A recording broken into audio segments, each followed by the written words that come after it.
Hello and welcome to the Still Unsponsored Podcast. I'm Chris. I'm Zach. And tonight we are going to discuss... episode 9. Episode 9. Yeah, should we start there? It is, in fact, episode 9. We've survived this far. What are we going to do for episode 10? You tell me. Should we have our first guest? I think that'd be a great idea. Or maybe guests is... Ooh, plurals. Yeah. I don't know. I think that would be cool. So if you want to come join our podcast as a guest. Yeah, maybe the guests could be listeners. Yeah. So that really narrows it down. We could do like a love line type thing. We could people call in. Yeah, because we have that technology now. We have the technology. Show the live stream the dongle. Bro, it's so sad. Wait, so for the people that were listening at home or on iTunes, I don't know, we have like a running joke about how sort of sad the Lightning to 3.5 mil headphone connector. It's droopy. It's anticlimactic. We have the technology, Chris. Oh, that's terrible, Zach. No, The $6 million man? Don't do that. We have the technology? Well, we could start this whole thing over and we could actually put that into the board. Ooh. But instead, it'll just sound terrible. That's the point. Okay. What are you drinking, dude? Tonight I'm drinking some Syrah. K Vintners. K Vintners. It's pretty good. It's really good. According to Vivino, it's the top 7% in the world. I like it a lot. Yeah. Yeah. Yeah. You starting to get why I've been like so crazy about Syrahs lately? Not really. Not really. No. Okay. I get it. Like it's the Fine. cab. You that's can not you can sweet. go home and you can like think about what you've done. And when you like Syrah, come back. All right. So you need a new host. Is what you're saying? Not even a guest, just a new host. If you're into Syrah and know something about marketing, let me know. Game over. Okay, so tonight's topic is partners. Yeah. So in our world, that largely constitutes affiliates, but it could also be resellers or business partners, etc. So from a marketing director, CMO standpoint, what are we looking for in a kick-ass affiliate partner, value-added reseller, whatever. And maybe we should even start with like why I include value-added reseller and think about it like that, because that's really just the short version of this whole thing, which is like you're adding value that I can't. Maybe we should take a step back and kind of let people know what affiliate marketing is. Okay, go for it. Like, let's go from the very beginning. Okay, so if you're new here, If you're new to marketing, essentially what you're doing is you're compensating someone to send you customers, traffic, sales, take your pick, whatever your bounty is. right? And generally, it's paid on a CPA, generally Yep. meaning cost per acquisition or cost to acquire CTA. Could even be a CPL, cost per lead. Basically, a C generally is a bounty. And so there's a ton of affiliate. It's a whole industry on the interwebs. So affiliates generally, if you type in Google, if you go to the Googles and you type in a brand, if they have a big affiliate program, you'll quickly see other websites pop up for that brand. Yep. Which are definitely a certain type of affiliates, but Right. they span the gamut across the board. There's a lot of different types. So Right. overall, you're referring someone to your company. And in the tech world, affiliate marketing is huge. Yeah. And, and even not in the tech world, but like, Amazon has a massive affiliate program. They really made it mass appeal. Amazon Amazon Associates right. in the 90s or early 2000s. But every, name a major e-tailer and they Walmart, Best Buy, Target, HostGator. Yeah. Basically covered everyone there. everyone in the universe. Got it. All right. So what are we looking for? You gotta bring something to the table that I don't have or I can't get myself. So That's one view of it, yeah. I got a kick-ass PPC team, so I don't really need your help. I also have a large marketing budget, so I don't really need your help. Yeah, there. but you're the exception. So a way to leverage affiliates is to, if you don't have the resources, if you don't have a giant PPC team. But even then, if you don't have a giant PPC team, do you still want them bidding on your own brand terms? Well, that's a different debate. But like SEO, you maybe don't have a huge content marketing budget. True. So That's I what- would say, like, I come back to that. I want my partners to have access to something I don't, Yep. or I can't get myself. Yeah. So, in many cases, like sort of the best affiliates, like sort of when you're a marketing director and you have like an affiliate manager working for you, you're going to know the names of like 5 affiliates, and those are going to be like the top guys. And the reason that you're going to know their names is they have things that you don't. So it could be like, kick-ass presence on YouTube, right? And you don't have that, right? It could be a kick-ass blog with a like passionate audience, and obviously you don't have that. They have a following. Yeah, there's things that they could do. So it might not always be like, audiences or access. It could be things that they could do, like places they could go. So it might be SEO, right? It might be like, what, this dude is just, he's got Matt Cutts' personal phone number, and he, for whatever reason can make pages rank in places that you're like Banging your head against the wall and still can't do it. Right, exactly. Totally worth paying that dude. Yep. Or do that. Yeah, exactly. Or, non-gender specific dude. Yeah. Right. We don't care. Bro. It's the internet. You really never know who's on the other side.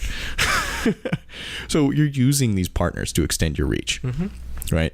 The other side of that is like, so that's kind of the acquisition marketing side. The other side of it is they could be bringing you customers that are more valuable. So as the customer comes down your funnel, it might be that the customers that interact with this affiliate are inherently more valuable because that affiliate does tutorials. And so the affiliate takes them all the way up to checkout, but then doesn't put the person down. Like, they continue walking them through to, a successful use of your product. If the classic business to business example of that would be an integrator, right? Like, if you're Salesforce, you love your integrators, right? Because I haven't seen a successful Salesforce integration that didn't involve an integrator. Yeah. Any large CRM like that, or SaaS business, that's not focused at a what's the right, not inexperienced, but unsophisticated customer, is going to have that type of value-added reseller. Yeah. Right. So what are some pitfalls to look out for with said affiliates? So if you're trying to arbitrage, like if you're we had a quick discussion about like, marketing shitty things you can do on the internet. Boom, explicit. But if you're trying to arbitrage by like, hey, I'm going to try and like outcompete you on certain brand terms and certain geographies or whatever, like if you're not adding value, then I'm going to hate you because I don't want to pay you a commission for something that I don't have to. Right. So, again, if you're providing value, I will happily pay you a commission. And in fact, I will like every week call you and find out like if there's anything that you can do or anything that I can give you so that you can do your job better so I can pay you more. Right. But, if you're arbitraging my brand terms, this is the number one thing that pisses me off. Like, you'll be I can tell. Yeah. Well, yeah, like I seriously will stand at Affiliate Summit in a booth and like have people come up to me and they'll be like, hey, it would be really great if I could bid on your brands, on your brand terms. And I get mad. Like the person personally insulted me because it's just like, they're basically coming up to me and asking me for free money. Right? Like, hey, would you mind just giving me a couple $1,000 like for doing nothing for you? You could have fun with them. You could change. Well, never mind. Never mind. Yeah. You could bankrupt them though. Anyways. Oh, by not paying them? No, by jacking up the max CPC. And anyways. But well, okay. So yeah, there's shitty things you can do, but like I'm assuming here that you're being a good actor. Oh, okay. As the advertiser or as the partner, you are right. You are being a how kind. Yeah. Yeah. What All else? I don't know. Affiliate marketing is not for everyone. You definitely have to have your pulse on it, right? Because it can run away from you very quickly. So anytime you have any sort of bounty, people will game the system, Right. for good or for bad. But you got to kind of keep your eyes and your fingers on the pulse and see what's going on. Monitor the program. More so if the bounty is over and above what the product costs. Right. Or what the entry to the product costs. Mm-hmm. So if you're a SaaS company and you sell something monthly and your bounty is 5x, the first month's whatever, you'll get the people that'll come in and try and abuse that. Yep. But that's something different. That's straight up abuse, and a good affiliate manager will mitigate all of that. And you're not going to pay out on that stuff anyway. So it's like, right. that's administrative overhead cost, but not, hopefully not real cost. Do you recommend for smaller companies outsourcing their affiliate program or finding someone that has little to no experience and kind of having them run with it internally? Okay, so interesting question, super interesting question, because the affiliate marketing space is actually kind of a small world. It's very small. Extreme, and it's consisting of people that largely worked at Commission Junction. That's one view of it, but yeah. Yeah, there's a bunch of affiliates, and then the affiliate managers, which is who you're talking about hiring, right. Largely worked at Commission Junction and then branched out in their careers. Mm-hmm. And so when you go to Affiliate Summit, it's like there's the affiliates that frequently know each other or they're new. Yep. And then there's the affiliate managers who definitely all know each other. Mm-hmm. Regardless of industry segment. So it's a fun show to go to in that respect, but I'm usually the third wheel, or fourth, since I don't know anyone. But should you outsource? If you have access to a person that's willing to consult on the side, then yeah, I would say definitely take advantage of that, because it's going to alleviate. It's almost like hiring a realtor, right? Like, yeah, you could sell your house yourself, but it's making those initial connections is going to be a lot harder. Yeah. And that's the same thing. Like, should you use Commission Junction or should you build a program yourself? Right. In-house, right? Well, the attraction to Commission Junction or, CJ, Link Trust, or, Share a Sale is, they have affiliates on their network that, when you sign up, they'll go help you recruit them, mm-hmm. because everyone wins when you start paying out commissions. So yeah, I would say, like, if you can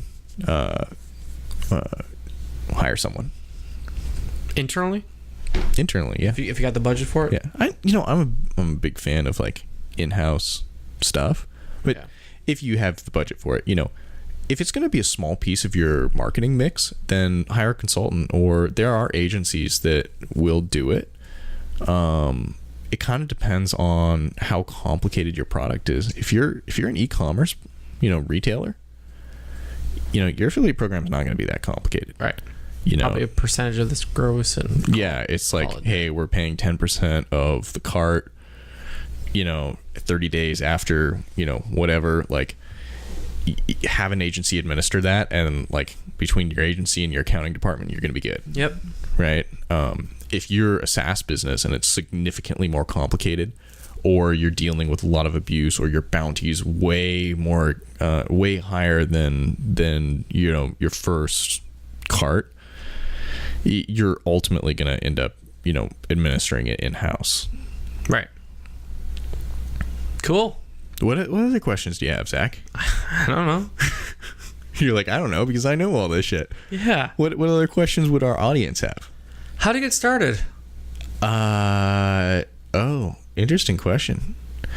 You need to talk to someone that knows what they're doing, because like I said, this is a small world, and the affiliates themselves, you kind of have to sell them on representing your product, right? There's like because a trust. It takes their time, their money, and their effort.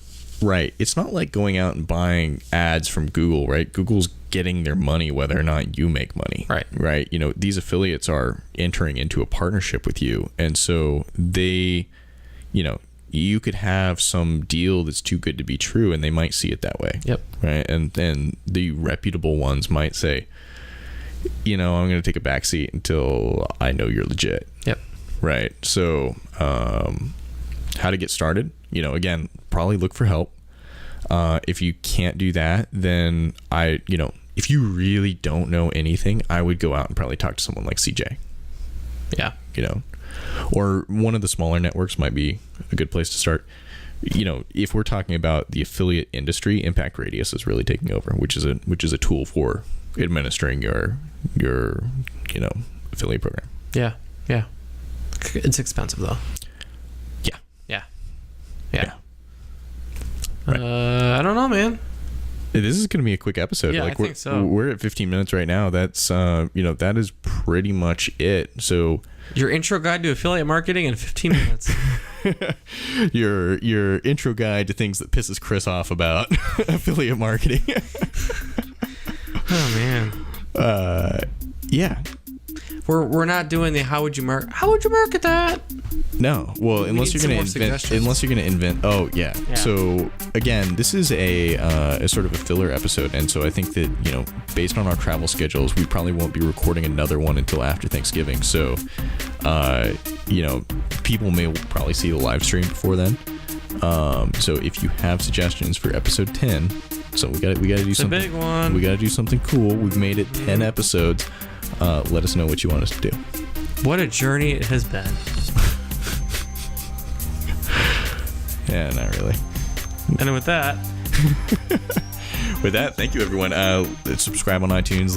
Leave us a 5-star review. StillUnsponsored.com is the website. You can actually leave comments now. Oh, you enabled that feature? I purged the varnish. Cool. Yeah. And with that, we're out. Awesome. Have a good one. See ya.